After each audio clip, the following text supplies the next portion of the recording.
Okay, folks, I'd like to welcome you to another post-game conversation where you get to hear directly from Tribe football alums. For this episode, we get to hear from none other than Stan Yagiello. We also call him Yags. How you doing, Yags? Doing great, Dante. Appreciate your having me and everything you do for Tribe Nation. Hey, this is an honor and a pleasure. So cool to meet you. I want to thank Mac once again for connecting us. It's been great. And I'm really looking forward to this interview. Thank you. And yeah, Mac has done so much for William Mary and he's such a great guy and a Jersey guy, I might add. You're right. He is. Yes. Yeah. You play safety, you play quarterback, but yeah, another Jersey guy. Yes. Yes. So, yes, let's get right into it. Give us the position you played for those who don't know, the year you graduated, and your major. Dante, I came in 1981 as a quarterback, stayed as a quarterback till graduation year in 1985.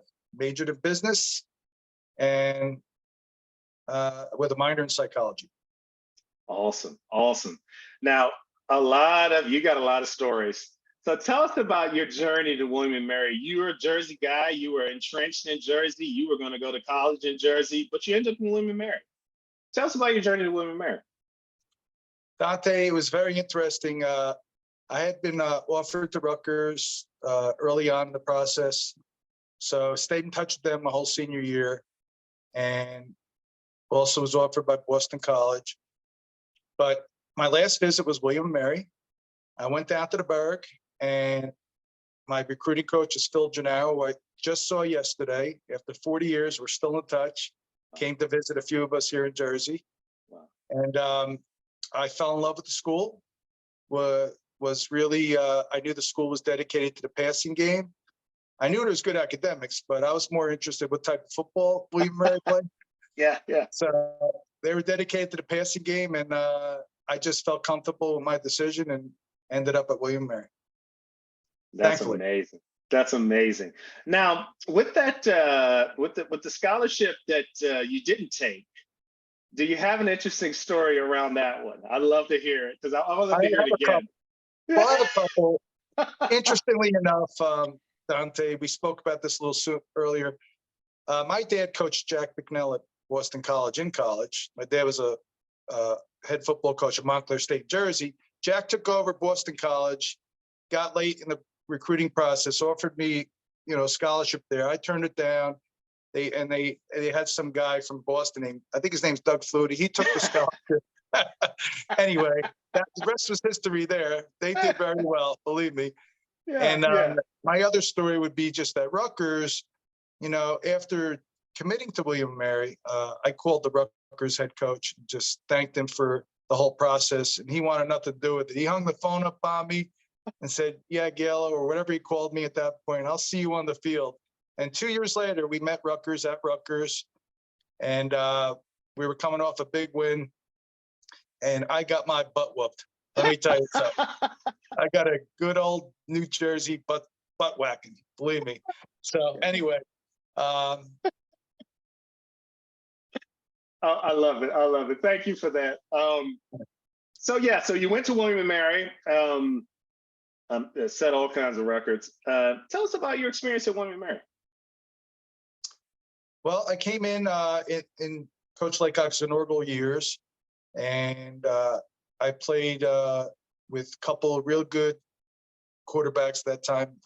One being Chris Garrity, he was a senior, and David Murphy was also an underclassman like myself. And I got to play with two great guys, and I was able to come in, get some playing time early on, and we were, again, to the beginning of the Coach Laycock years, so we were struggling a little bit. First couple of years, we didn't have winning seasons, but we were putting it together. And then my third year, I got hurt. Murph came in, did a wonderful job, and led us to our first winning season. And then we were able to continue that process the next 2 years. In '84 and '85, we had a couple more winning seasons, 3 in a row. And I played with a great bunch of guys, and we put together a good little run there. So Yags, tell us about maybe one of your most memorable games. Sure, Dante. Well, in 1984, we were playing Delaware, and they had just beat Navy, who was #1 in the country. And the buildup was we hadn't beat Delaware since 1923. And my first 3 years, we got our butts whooped playing. So we traveled down there, and we were in a tight game. So with about 50 seconds left, third quarterback was Rich Gannon. He led him down the field, and they took the lead by 4 points. So they kicked off the ball. We had 50 seconds left to drive the field, and we got the ball down to the 20-yard line with about 4 seconds left in the game. About 35,000, fans in the stadium, and they're pretty good fans over in Delaware. And years later, it's funny. One of my high school class president was in the stands with his family. He was a Delaware grad, a Delaware student at the time, and yeah, he looked at his father with the last play of the game, and he just said, "This game isn't over yet." And that was Chris Christie, by the way.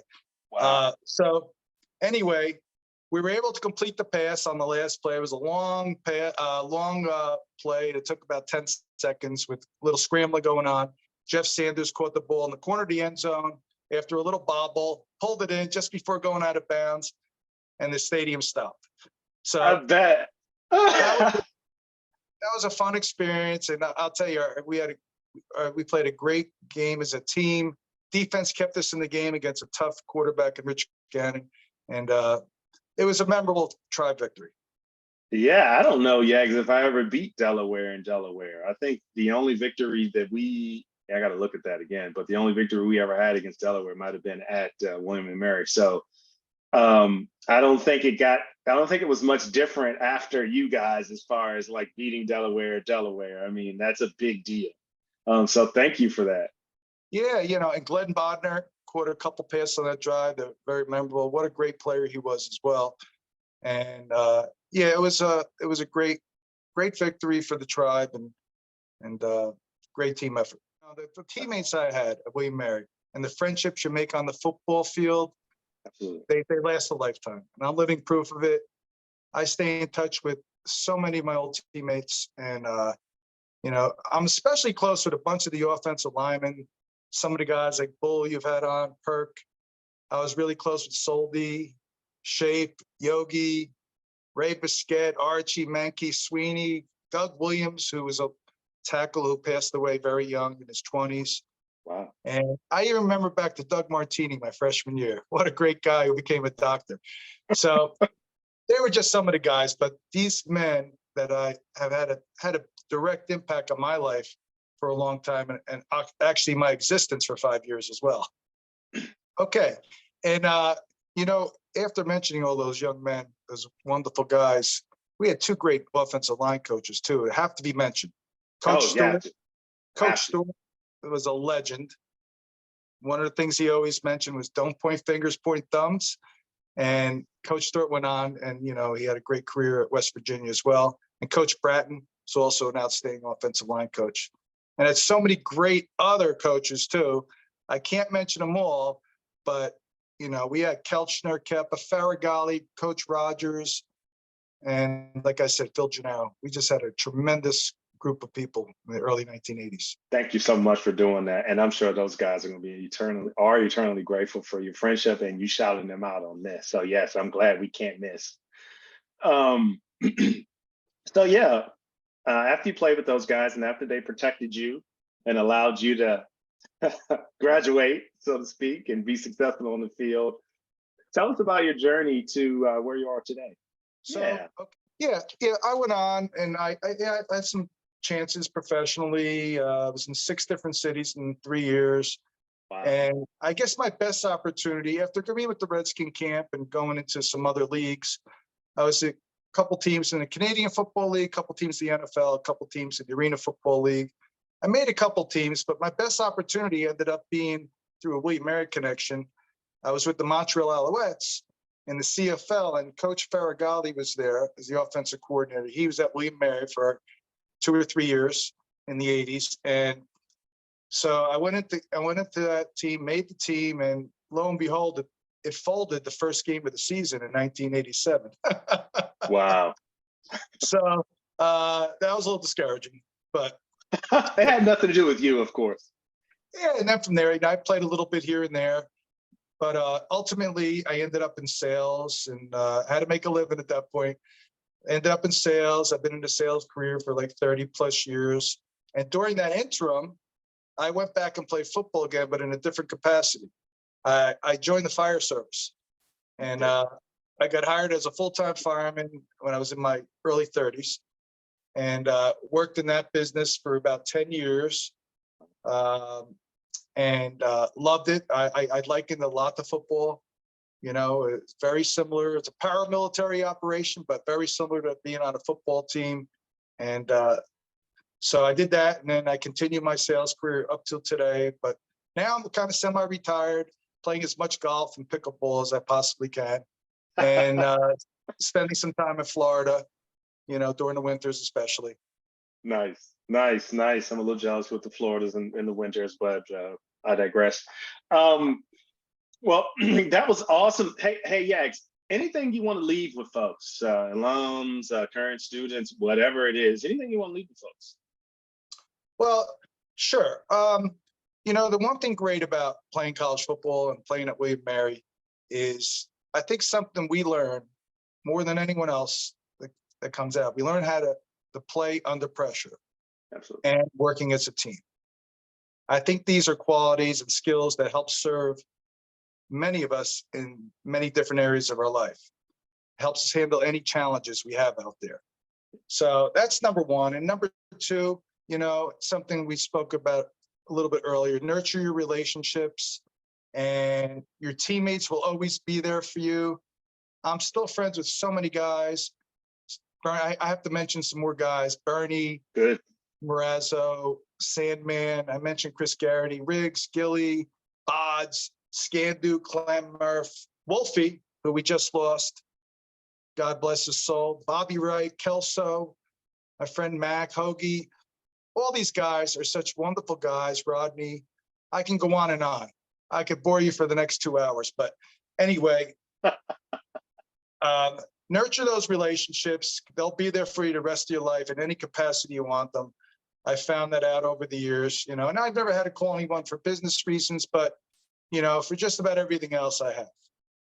That's amazing. Yes, you sort of did the marketing for us. Thanks, Jags. This is amazing. And again, it's a pleasure. It's an honor. And I you just enjoy getting to know you, getting to meet you. And I'm looking forward to maybe meeting you in person, maybe in Annapolis, like we talked about. And thank you for all your support. Hey, I really appreciate it. And before we go, you know, some people who haven't been mentioned yet, I've got to mention some support staff people Yes. that I love at William Mary, and they're still there. And yes, for the most part, they're still there. That would be Jay Colley. His first football game was our first football game in 1982 at Miami of Ohio. I didn't know that. And, you know, I always loved Bobby Dwyer, and Peggy Lucas is still there, Jeannie Beal. You know, guys like Joe Montgomery are so involved with the program. And you couldn't be thankful for the support staff that was there at William & Mary. And they're still involved. They're still a big part of the program. So I just wanted to mention them as well. That's great. Yes, they're still doing they're still around doing the heavy lifting, which is amazing. So thank you for doing that. Again, just want to thank you for everything, and look forward to seeing you soon, hopefully in the fall, if not before. Thank you, Dante. I appreciate it. Thank you.